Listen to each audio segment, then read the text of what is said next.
প্রথমেই আমি বলবো যে কুয়েটে খুবই একটা খারাপ অবস্থা চলতেছে। আমার ভাই বোনরা অলমোস্ট 40 ঘন্টা অনশনে কাটাচ্ছেন। অনেকে অসুস্থ হয়ে পড়তেছে, অনেকে নিজের শারীরিক সমস্যা নিয়েও আর কি আমাদের যে অধিকার আদায় বা আমাদের যে সুষ্ঠু একটা সুষ্ঠু একটা শিক্ষা প্রতিষ্ঠানের যে শিক্ষার যে পরিবেশ এটা তৈরি করার জন্য কষ্ট করতেছেন। আজকে হচ্ছে ইউজিসির সাথে আর কি স্টুডেন্টদের একটা মিটিং আছে। সো আমি যারা বাংলাদেশ থেকে দেখতেছেন বা যারা বাঙালি আছেন এরকম কেউ যদি থাকেন, আমি তাদেরকে বলবো যে প্লিজ আমাদের জন্য দোয়া প্রার্থনা করেন, আমাদের জন্য সোশ্যাল মিডিয়া আপনারা সাপোর্ট দেখাইতে পারেন, কারণ এটা খুবই একটা সেন্সিটিভ ইস্যু। সো আমার ভাই বোনদের জন্য প্লিজ দোয়া করবেন যেন তারা ঠিক থাকে, আর তারা এই যে সবার অধিকার আদায়ের জন্য কষ্ট করতেছে যেন মহান সৃষ্টিকর্তা আমাদের সহায় হয়। ওকে,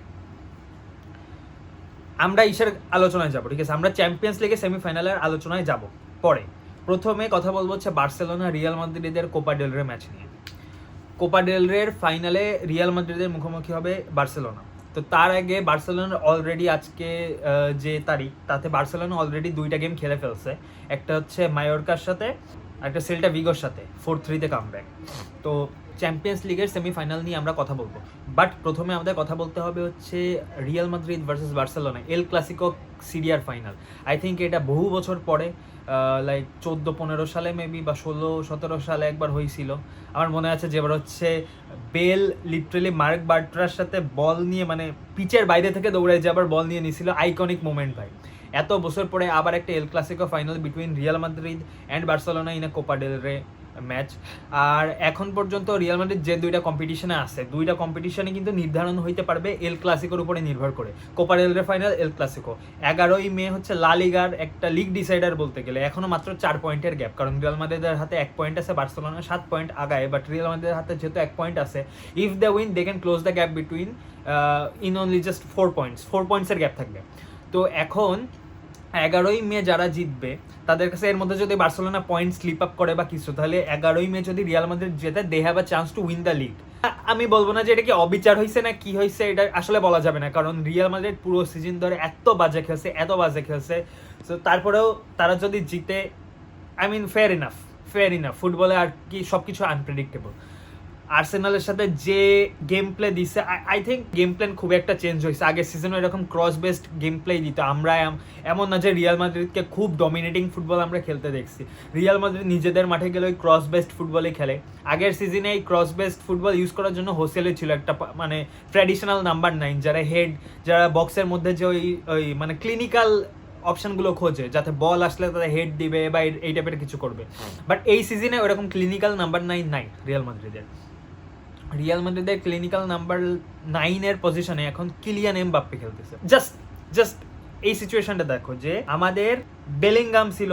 বেলিংগাম আইডিয়ালি প্রবাবলি আগের সিজনে one of the best midfielders, if not the best midfielders. লা লিগা লিটারালি ও একা বাঁচাইছে, এমন ক্লাচ মোমেন্টে গোল দিচ্ছে যে ইউ ক্যান নট সে যে ওর কোনো ক্রেডিট নাই আগের সিজনে। Rodrygo very technically gifted player. আমার মনে হয় টেকনিক্যালি গিফটেড যত প্লেয়ার আছে রিয়াল মাদ্রিদে তাদের মধ্যে আগে থাকবে। ভালভার্দে, যে কোনো টিম হোক, ওয়ার্ল্ডের যে কোনো টিম হোক, তার স্টার্টিং 11-এ একটা পজিশন ডিজার্ভ করে Valverde. He is so good আর এত ভার্সেটাইল, যে কোনো পজিশনে খেলতে পারে। আমি তো বার্সেলোনা সাপোর্টার, আমাকে যদি বলা হতো রিয়াল মাদ্রিদ থেকে তোমার একটা প্লেয়ার নেওয়াই লাগবে, ঠিক আছে, you have to take one player. Initial আমি তো নেবো না, কারণ রাইভালের প্লেয়ার কেন নেবো, but if I had to choose, I have to take one player, it has to be Valverde. So the team was looking good. এই সিজনে কি হয়েছে, হোসেলুকে ছেড়ে দেওয়া হয়েছে। হোসেলে কিন্তু আগের সিজনে খুবই clutch player, specially come back যেগুলো ছিল, হেডিং গোল বলো, একদম লাস্ট মোমেন্টে যে ওই সব গোলে হোসেলু খুব ভালো কম্পোজার রাখছিল, খুবই ক্লিনিক্যাল টাচ দিছিল। হোসেলু রেশিপ করে দেওয়া হয়েছে। তার জায়গায় প্রবাবলি আমাদের জেনারেশনের, অ্যাটলিস্ট এই জেনারেশনের হয়তো যখন ক্যারিয়ার শেষ হবে, আমাদের এই জেনারেশনের বেস্ট প্লেয়ার এমবাপ্পে জয়েন করছে। আর এমবাপ্পের এই জয়েন করার কথা কিন্তু 1-2 দিন ধরে না, 4-5-6 বছর ধরে আমরা সেই রুমার শুনতেছি যে এমবাপ্পে আসবে মাদ্রিদে। এমবাপ্পের ছোটবেলার শখ মাদ্রিদে খেলা, তার আইডল হচ্ছে ক্রিস্টিয়ানো রোনাল্ডো। সো অবভিয়াসলি এক সময় আসবেই মাদ্রিদে। সো ফাইনালি যখন 24 সালে তারা ইউসিএল জিতছে, লা লিগা জিতছে, তারপর 25 সালে যখন ইউসিএল জেতার জন্য আমাদের কারেন্ট জেনারেশনের বেস্ট প্লেয়ার আসছে টিমে, তখন কি মনে হয়? অবভিয়াসলি তারা ডমিনেট করবে, অবভিয়াসলি তারা সব কম্পিটিশনের জন্য খেলবে। বাট কারেন্ট ট্যাকটিক্সে Real Madrid can not sustain.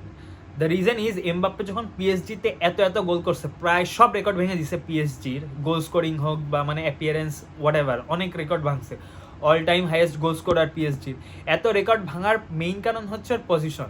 O mainly খেলতো উইঙ্গার থেকে ইনভার্টেড উইঙ্গার টাইপের, হয়তো মাঝখানে সে স্ট্রাইক করতো, বাট মেইনলি ও উইং দিয়ে অপারেট করতো। রিয়াল মাদ্রিদে যেটা হয়েছে, he has to operate as a number 9 or a striker. এমবাপ্পের মেইন যে ওয়েপন ওইটা হচ্ছে ও স্পিড মারছেন। He has good first shot techniques, ও ভালো ড্রিবলিং করতে পারে, এভরিথিং ইজ গুড, বাট কেউ আমাকে বলবে না যে ও ওয়ার্ল্ডের বেস্ট ড্রিবলার বা ও হচ্ছে ওয়ার্ল্ডের বেস্ট শট টেকার। এটা কেউ আমার সাথে আর্গিউ করবে না, কারণ ও না ওই পজিশনে ও না। স্টিল এই সবগুলো মিলায় ওর মেইন অ্যাট্রিবিউট হচ্ছে ও খুব সুন্দর বল ডিফেন্ডারের কাছ থেকে কাটিয়ে নিয়ে চলে যাইতে পারে।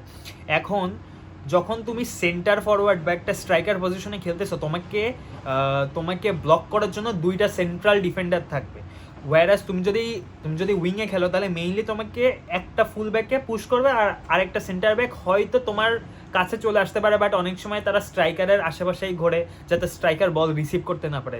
স্পেশালি হচ্ছে তোমার ক্লোজে যে সেন্টার ব্যাকটা থাকে, ধরো তুমি রাইট উইং দিয়ে অ্যাটাক দিচ্ছ, তাহলে তোমার যে রাইট সেন্টার ব্যাক, ওই টিমের লেফট সেন্টার ব্যাক আর কি, ওই টিমের লেফট সেন্টার ব্যাক কিন্তু তোমাকে ক্লোজ ডাউন করবে না, কারণ তুমি যদি বল লাইক কাট ব্যাক করো, তাহলে ওইটা হচ্ছে অপোনেন্টের স্ট্রাইকারের কাছে ডিরেক্ট চলে যাবে। সো লেফট যে সেন্টার ব্যাক থাকে, অর্থাৎ তোমার সাইডের যে সেন্টার ব্যাক থাকে, সে সবসময় আমাদের ফরওয়ার্ড, অপোনেন্ট টিমের ফরওয়ার্ডকে ব্লক করার ট্রাই করে যাতে বল ওই পর্যন্ত না পৌঁছায়। সুতরাং ইজিলি একটা 1v1 সিচুয়েশন ক্রিয়েট করা যায় যদি আমাদের মিডফিল্ডের প্লেয়ার ট্র্যাক ব্যাক না করে আর কি। অপোনেন্টের মিডফিল্ডের প্লেয়ার ট্র্যাক ব্যাক না করলে 1v1 ক্রিয়েট করা যায়। এই চান্সটাই এমবাপ্পে পাচ্ছে না। আগের দিন যখন রিয়াল মাদ্রিদ 1-0 জিতলো, একদম লাস্ট মোমেন্টে যে ভালভার্দের একটা কঠিন গোল, ভাই ওর volley technique should be studied.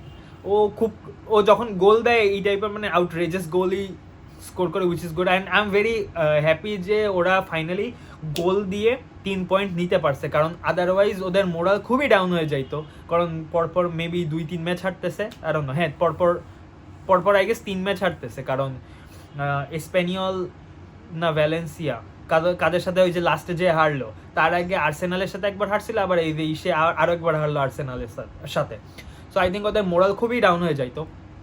এমবাপ্পেকে যখন স্যান্টিয়াগো বার্নাবেউতে দেখানো হচ্ছিল, এভরিওয়ান ওয়াজ বুইং হিম। আর অন্য কারেন্ট সিচুয়েশনে আগের দিন এমবাপ্পে ছাড়া খেলছে রিয়াল মাদ্রিদের মোমেন্টাম ভালো ছিল পুরো ম্যাচে, বাট ওরকম সিগনিফিক্যান্ট চান্স দে গোল স্কোরিং চান্স এগুলো ক্রিয়েট আমার মনে হয় না খুব একটা করতে পারছে।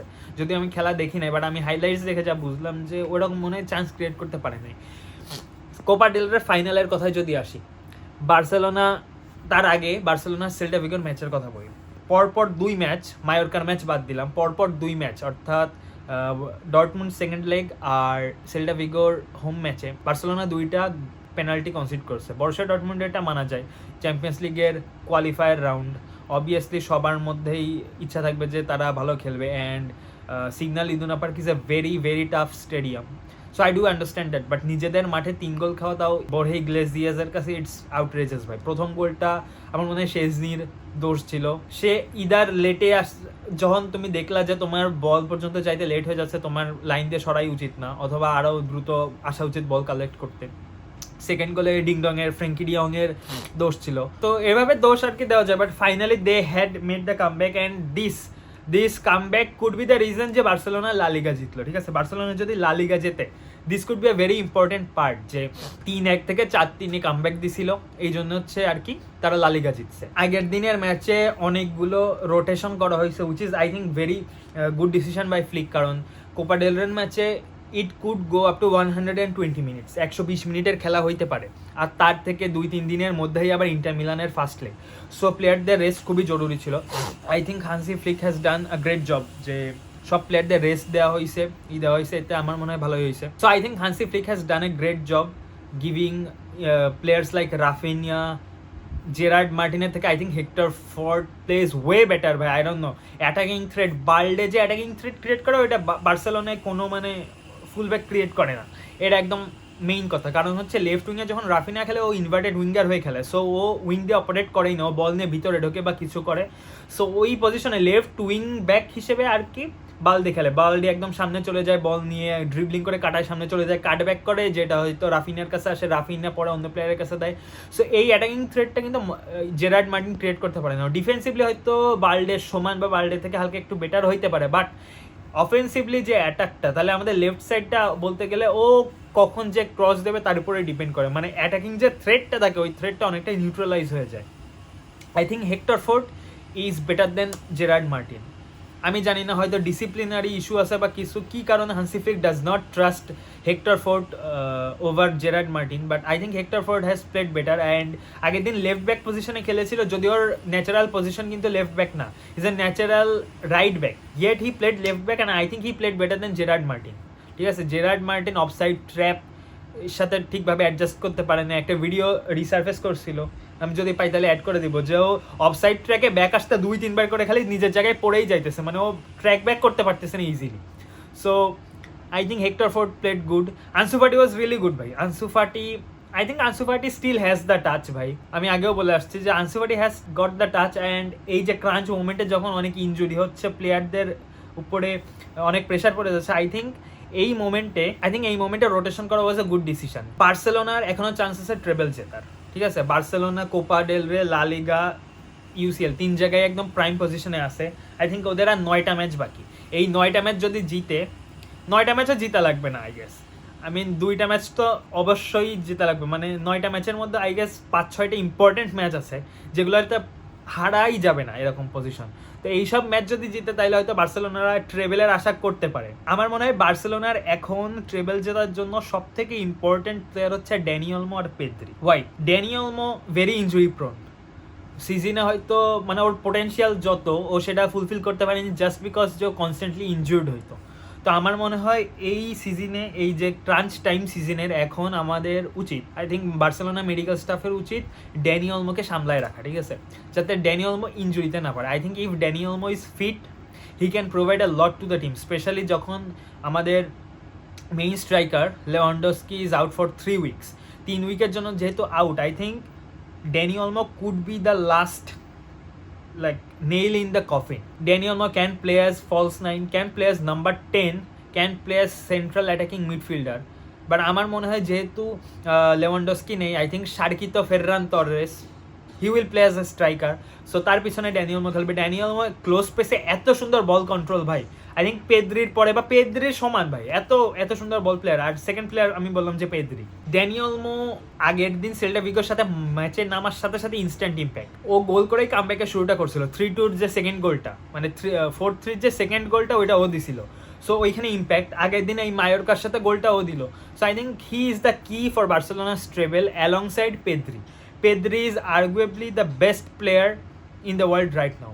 Rafinha is a clutch player. Rafinha is a very workaholic player. Rafinha track back করে, ও অ্যাটাক করে, ও সব কিছু করে, very good.